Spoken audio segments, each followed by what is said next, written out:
Capítulo 5. Naamán, jefe del ejército del rey de Siria, era un hombre de mucho prestigio y gozaba del favor de su rey, porque por medio de él el Señor le había dado victorias a su país. Era un soldado valiente, pero estaba enfermo de lepra.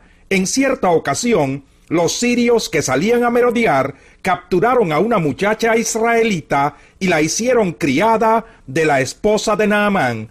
Un día la muchacha le dijo a su ama: ojalá el amo fuera a ver al profeta que hay en Samaria, porque él los sanaría de su lepra. Naamán fue a contarle al rey lo que la muchacha israelita había dicho. El rey de Siria le respondió: bien, puedes ir, yo le mandaré una carta al rey de Israel. Y así Naamán se fue, llevando 30,000 monedas de plata, 6,000 monedas de oro y 10 mudas de ropa. La carta que le llevó al rey de Israel decía: cuando te llegue esta carta, verás que el portador es Naamán, uno de mis oficiales. Te lo envío para que lo sanes de su lepra. Al leer la carta, el rey de Israel se rasgó las vestiduras y exclamó: ¿y acaso soy Dios capaz de dar vida o muerte para que ese tipo me pida sanar a un leproso? Fíjense bien que me está buscando pleito. Cuando Eliseo, hombre de Dios, se enteró de que el rey de Israel se había rasgado las vestiduras, le envió este mensaje: ¿por qué está su majestad tan molesto? Mándeme usted a ese hombre para que sepa que hay profeta en Israel. Así que Naamán, con sus caballos y sus carros, fue a la casa de Eliseo y se detuvo ante la puerta. Entonces Eliseo envió un mensajero a que le dijera: ve y zambúllete 7 veces en el río Jordán, así tu piel sanará y quedarás limpio. Naamán se enfureció y se fue, quejándose: yo creí que el profeta saldría a recibirme personalmente para invocar el nombre del Señor su Dios, y que con un movimiento de la mano me sanaría de la lepra. ¿Acaso los ríos de Damasco, el Habaná y el Farfar no son mejores que toda el agua de Israel? ¿Acaso no podría zambullirme en ellos y quedar limpio? Furioso, dio media vuelta y se marchó. Entonces sus criados se le acercaron para aconsejarle: Señor, si el profeta le hubiera mandado hacer algo complicado, usted no le habría hecho caso. Con más razón, si lo único que le dice a usted es que se zambulla y así quedará limpio. Así que Naamán bajó al Jordán y se sumergió 7 veces, según se lo había ordenado el hombre de Dios, y su piel se volvió como la de un niño, y quedó limpio. Luego Naamán volvió con todos sus acompañantes, y presentándose ante el hombre de Dios, le dijo: ahora reconozco que no hay Dios en todo el mundo, sino solo en Israel. Le ruego a usted aceptar un regalo de su servidor. Pero Eliseo respondió: tan cierto como que vive el Señor, a quien yo sirvo, que no voy a aceptar nada. Y por más que insistió Naamán, Eliseo no accedió. En ese caso, persistió Naamán: permítame usted llevarme 2 cargas de esta tierra, ya que de aquí en adelante su servidor no va a ofrecerle holocaustos ni sacrificios a ningún otro Dios, sino solo al Señor. Y cuando mi señor el rey vaya a adorar en el templo de Rimón y se apoye de mi brazo, y yo me vea obligado a inclinarme allí, desde ahora ruego al Señor me perdone por inclinarme en ese templo. Puedes irte en paz, respondió Eliseo.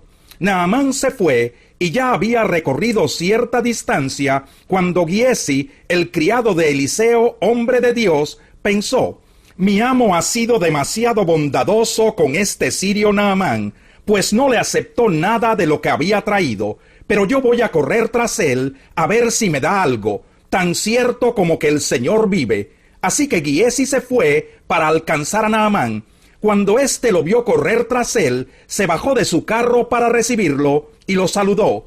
Respondiendo al saludo, Giesi dijo: mi amo me ha enviado con este mensaje: 2 jóvenes de la comunidad de profetas acaban de llegar de la sierra de Efraín. Te pido que me des para ellos 3,000 monedas de plata y 2 mudas de ropa. Por favor, llévate 6,000, respondió Naamán, e insistió en que las aceptara. Echó entonces las monedas en 2 sacos, junto con las 2 mudas de ropa, y todo esto se lo entregó a 2 criados para que lo llevaran delante de Giezi. Al llegar a la colina, Giezi tomó los sacos y los guardó en la casa. Después despidió a los hombres y éstos se fueron. Entonces Giezi se presentó ante su amo.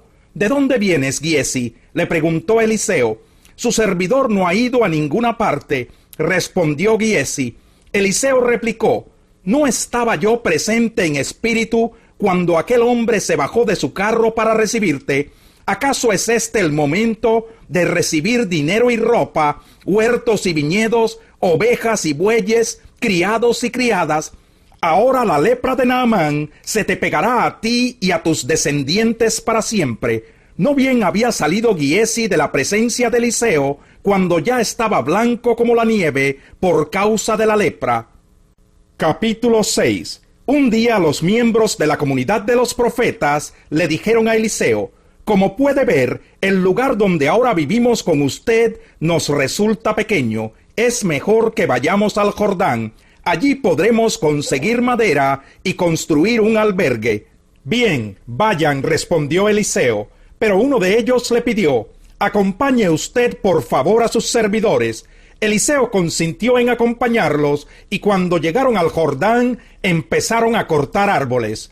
De pronto, al cortar un tronco, a uno de los profetas se le zafó el hacha y se le cayó al río. ¡Ay, maestro!, gritó, esa hacha no era mía.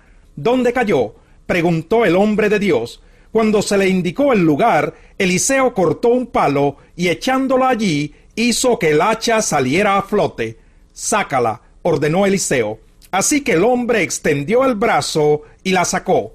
El rey de Siria, que estaba en guerra con Israel, deliberó con sus ministros y les dijo: vamos a acampar en tal lugar. Pero el hombre de Dios le envió este mensaje al rey de Israel: procura no pasar por este sitio, pues los sirios te han tendido allí una emboscada. Así que el rey de Israel envió a reconocer el lugar que el hombre de Dios le había indicado, y en varias otras ocasiones Eliseo le avisó al rey, de modo que éste tomó precauciones. El rey de Siria, enfurecido por lo que estaba pasando, llamó a sus ministros y les reclamó: ¿quieren decirme quién está informando al rey de Israel? Nadie, mi señor y rey, respondió uno de ellos. El responsable es Eliseo, el profeta que está en Israel. Es él quien le comunica todo al rey de Israel, aun lo que su majestad dice en su alcoba. Pues entonces averigüen dónde está, ordenó el rey, para que mande a capturarlo. Cuando le informaron que Eliseo estaba en Dotán, el rey envió allá un destacamento grande, con caballos y carros de combate. Llegaron de noche y cercaron la ciudad. Por la mañana, cuando el criado del hombre de Dios se levantó para salir, vio que un ejército con caballos y carros de combate rodeaba la ciudad. ¡Ay, mi señor!, exclamó el criado, ¿qué vamos a hacer? No tengas miedo, respondió Eliseo, los que están con nosotros son más que ellos. Entonces Eliseo oró: Señor, ábrele a Giezi los ojos para que vea. El Señor así lo hizo, y el criado vio que la colina estaba llena de caballos y de carros de fuego alrededor de Eliseo. Como ya los sirios se acercaban a él, Eliseo volvió a orar: Señor, castiga a esta gente con ceguera. Y el Señor hizo lo que le pidió Eliseo. Luego Eliseo les dijo: esta no es la ciudad a donde iban. Han tomado un camino equivocado. Síganme, que yo los llevaré a donde está el hombre que buscan. Pero los llevó a Samaria. Después de entrar en la ciudad, Eliseo dijo: Señor, ábreles los ojos para que vean. El Señor así lo hizo, y ellos se dieron cuenta de que estaban dentro de Samaria. Cuando el rey de Israel los vio, le preguntó a Eliseo: ¿los mato, mi señor? ¿Los mato? No, no los mates, contestó Eliseo. ¿Acaso los has capturado con tu espada y tu arco para que los mates? Mejor sírveles comida y agua para que coman y beban, y que luego vuelvan a su rey. Así que el rey de Israel les dio un tremendo banquete. Cuando terminaron de comer, los despidió, y ellos regresaron a su rey.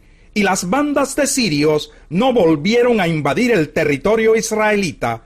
Algún tiempo después, Ben-Hadad, rey de Siria, movilizó todo su ejército para ir a Samaria y sitiarla. El sitio duró tanto tiempo que provocó un hambre terrible en la ciudad, a tal grado que una cabeza de asno llegó a costar 80 monedas de plata y un poco de algarroba 5. Un día, mientras el rey recorría la muralla, una mujer le gritó: «Sálvenos, su majestad». «Si el Señor no te salva», respondió el rey, «¿de dónde voy a sacar yo comida para salvarte? ¿Del granero? ¿Del lagar? ¿Qué te pasa?». Ella se quejó: «Esta mujer me propuso que le entregara a mi hijo para que nos lo comiéramos hoy y que mañana nos comiéramos el de ella. Pues bien, cocinamos a mi hijo y nos lo comimos, pero al día siguiente, cuando le pedí que entregara a su hijo para que nos lo comiéramos, resulta que ya lo había escondido». Al oír la queja de la mujer, el rey se rasgó las vestiduras, luego reanudó su recorrido por la muralla, y la gente pudo ver que bajo su túnica real iba vestido de luto. «Que el Señor me castigue sin piedad», exclamó el rey, «si hoy mismo no le corto la cabeza a Eliseo, hijo de Safat».